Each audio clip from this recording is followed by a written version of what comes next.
दोस्तों आज की वीडियो में हम जानेंगे कि हम गोवर्धन भगवान की पूजा कैसे करते हैं। उस दिन हमें क्या-क्या करना चाहिए और क्या-क्या अपने घर में बनाना चाहिए, जो कि गोवर्धन पूजा के अवसर पे ही गोवर्धन पूजा के दिन ही विशेष रूप से बनाया जाता है। तो चलिए दोस्तों जान लेते हैं गोवर्धन पूजा की विधि के बारे में। तो देखिए दोस्तों गोवर्धन पूजा जो है वो जैसे कि धनतेरस, भाई दूज, गोवर्धन पूजा ये सब साथ में ही आता है। तो उसी में का एक त्योहार है जो कि दिवाली के बाद मनाया जाता है। तो देखिए दोस्तों इस दिन हम जो है गोवर्धन भगवान की यानी कि हम कृष्ण भगवान की ही पूजा करते हैं और ये जो है दिवाली से एक दिन बाद मनाया जाता है। तो इस साल जो है साल 2025 में हम 22 अक्टूबर को मनाएंगे, दिन होगा बुधवार। तो देखिए दोस्तों कार्तिक महीने के कृष्ण पक्ष की प्रतिपदा तिथि को मनाई जाती है। तो अब देखिए दोस्तों इसमें हमें किस तरह से क्या करना चाहिए। तो 22 अक्टूबर दिन होगा बुधवार, इस दिन जो है हम पूजा करेंगे। इसमें 2 दिन का महत्व होता है, 1 दिन पहले का यानी कि दिवाली से 1 दिन बाद का यानी कि जिस दिन हम गोवर्धन भगवान को बनाते हैं और 1 दिन उनकी हम पूजा करके कूट देते हैं। तो बनाते हैं दिवाली के अगले दिन और शुभ मुहूर्त में उनकी पूजा वगैरह हम करते हैं। तो देखिए सबसे पहले गाय का गोबर लेना होता है और बड़ा-सा, जैसे कि इसकी पूजा आप अपने घर पे नहीं कर सकते हैं, ठीक है? जैसे कि बाहर कॉलोनी में अगर इकट्ठा मनाया जाता है तो ऐसे ही होता है कि कोई सेपरेट अपने घर में नहीं कर सकता है। बाकी अगर आपके घर में ऐसा नियम है कि नाम लेके पूजा किया जाता है तो आप कर सकते हैं। लेकिन जहाँ तक मुझे जानकारी है कि गोवर्धन भगवान की पूजा सेपरेट मतलब अपने-अपने घर में नहीं कर सकते हैं। जैसे कि गोबर से उनकी एक आकृति बनाई जाती है और उसमें जो है महिलाएँ गीत गा के और उन्हें बनाती हैं। तो मंगलवार को हम इनका निर्माण करेंगे इस साल और बुधवार के दिन हम इनकी पूजा करेंगे। तो देखिए जिस दिन जैसे पूजा हम करते हैं तो उससे पहले यानी कि उस भोर में हम जो है दरिद्र भगाते हैं। तो 1 दिन पहले हम गोवर्धन भगवान को बनाते हैं, दीपक वगैरह लगाते हैं और शाम के समय अगर मान लीजिए कि दोपहर तक हम बना दिए हैं तो शाम के समय उनके पास बैठ के जाके सब महिलाएँ जो है गीत गाती हैं, फिर दीपक वगैरह प्रज्वलित करती हैं और फिर खाना वगैरह खा के सो जाती हैं। फिर जब उठती हैं रात को ढाई 3 बजे के आसपास, तो उस समय हम जो है दरिद्र भगाते हैं। तो दरिद्र हमें कैसे भगाना चाहिए, किन चीज़ों से भगाना चाहिए, क्या बोलते हुए भगाना चाहिए और दरिद्र को भगाने के बाद हमें स्नान किस तरह से करना चाहिए, इसकी वीडियो हमारे चैनल पे ऑलरेडी है, उसे ज़रूर देखें या फिर इस वीडियो के डिस्क्रिप्शन में भी उसका लिंक आपको मिल जाएगा। इसे देखने के बाद उसे भी ज़रूर देखें। तो देखिए दोस्तों हम दरिद्र भगाते हैं, उसी दिन हम गोवर्धन भगवान की पूजा करते हैं। तो हम रात को यानी कि सूर्य उदय से पहले हम जो है दरिद्र भगाएँगे और अगले दिन उसी दिन जो है सूर्य उदय होगा उसके उसी समय पे हम स्नान वगैरह करके और दरिद्र भगा के हम, तो पता ही है कि दरिद्र भगा के स्नान करके फिर हम घर में जाते हैं और घर की बहुत अच्छे से साफ़-सफ़ाई यानी कि जो लीपने-पोतने का काम होता है, जो पोछा लगाने का काम होता है, हम अच्छे से धोते हैं और उसके बाद जो है हम गोवर्धन भगवान की पूजा करने के लिए जाते हैं। तो हमारे प्लेट में होना चाहिए चना, जिसको कि बजरी या पथरी कहा जाता है। तो हम वो चना लेंगे, कोई प्रसादी, बतासे, मिठाई, लड्डू जो चाहें आप ले सकते हैं। इसके अलावा सिंदूर चाहिए होता है, एक रेंगनी का काँटा आता है वो चाहिए होता है और इसके अलावा जो हमें उपले चाहिए होते हैं पूजा करने के लिए। तो हम और एक दीपक चाहिए होता है।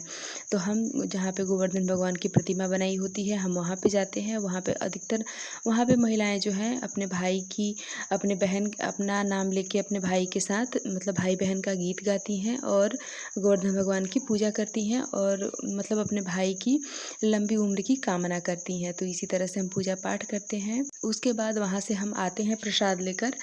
तो उस प्रसाद को हम क्या करते हैं कि अपने भाई को या अपने बेटे को, पति को, जो भी घर में पुरुष सदस्य हैं उनको हम खिलाते हैं। इस प्रसाद को हम महिलाओं को नहीं खाना चाहिए।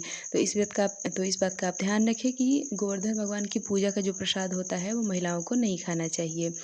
उसके बाद हम वहाँ से आते हैं तो हम क्या करते हैं और हाँ दोस्तों यहाँ पे एक और विशेष कार्य ये होता है कि जो महिलाएं वहाँ तक जा सकती हैं वो जाती हैं और रेंगनी का कांटा होता है और जो उपला होता है गाय का उपला सूखा हुआ उसके ऊपर जो है रेंगनी का कांटा हम रखते हैं और थोड़ा सा सिंदूर रखते हैं। जो विवाहित महिलाएं होती हैं वो पीला सिंदूर रखती हैं।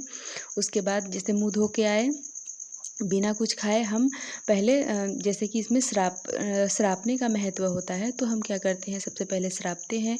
और हमें श्रापना कैसे चाहिए, तो देखिए जैसे पहले हम मायके पक्ष को और फिर ससुराल पक्ष के पुरुषों को हम श्रापते हैं अपने जीभ में जो है उस काँटा को मतलब चुभा-चुभा के, ठीक है? तो हम वैसे ही चुभाते हैं और वैसे ही हम फिर उनको श्राप से मुक्त भी करते हैं।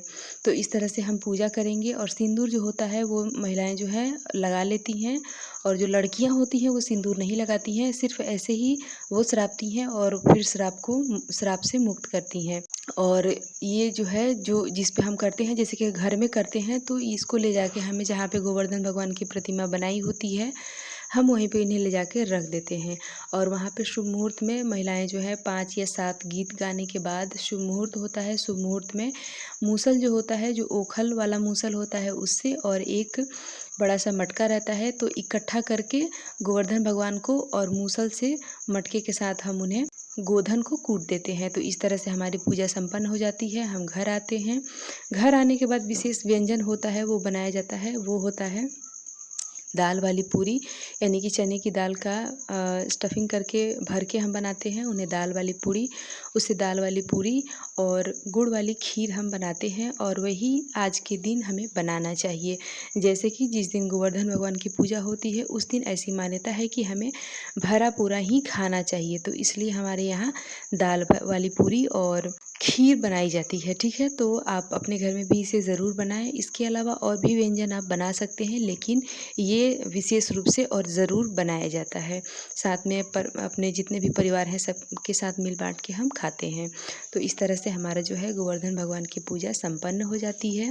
और हाँ दोस्तों, जो गोबर बचा होता है गोवर्धन भगवान का, उसका हम क्या करते हैं? तो देखिए उसका जो है इकट्ठा कहीं रख देते हैं हम और साथ में जैसे एक पीढ़िया एक पर्व होता है, बहनें अपने भाई के लिए रखती हैं, तो आज के दिन यानी कि तो जिस दिन हम गोवर्धन भगवान को कूटते हैं उसी रात को जो गोबर बचा होता है उस गोबर से हम पीढ़िया लगाते हैं, ठीक है? तो पीढ़िया हमें कब करना है, कब लगाना है, इसकी भी वीडियो जल्द आएगी हमारे चैनल पे, तो उसके लिए आप हमारे चैनल को भी सब्सक्राइब कर लीजिएगा। और हाँ दोस्तों, ये वीडियो अगर आपको अच्छा लगा हो, हेल्पफुल लगा हो तो इसे लाइक भी ज़रूर कीजिएगा।